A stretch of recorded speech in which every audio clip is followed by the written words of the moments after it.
2026年7月19日，常年期第16主日，福音，讓有子和麥子一起長到收割的時候。恭讀聖馬竇福音13章24節至30節。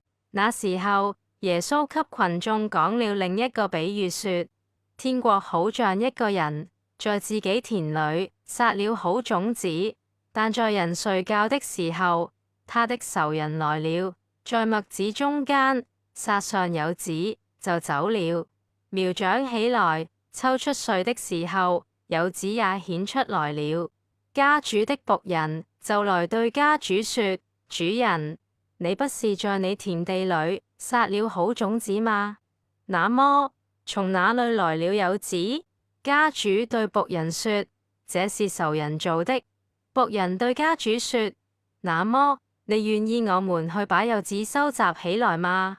家主卻說：不，免得你們收集有子時，連麥子也拔了出來，讓兩樣一起長到收割的時候吧。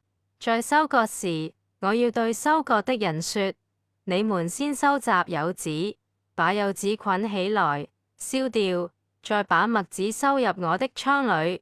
上主的話。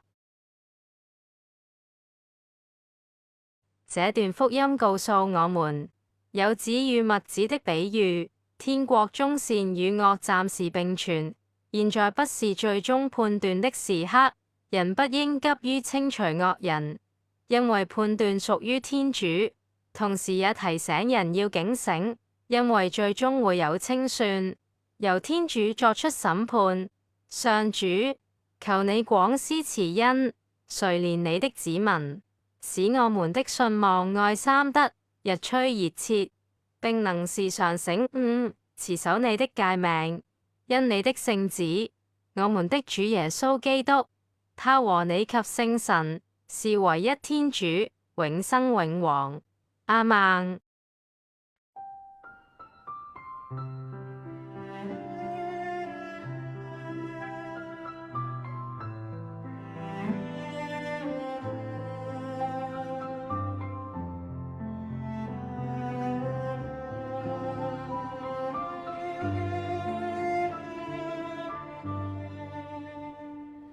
天國好像一隻稗子，人把它撒在自己的田裡，它固然是各樣種子中最小的，但當它生長起來，卻比各種蔬菜都大，竟成了樹，甚至天上的飛鳥飛來，在它的枝上棲息。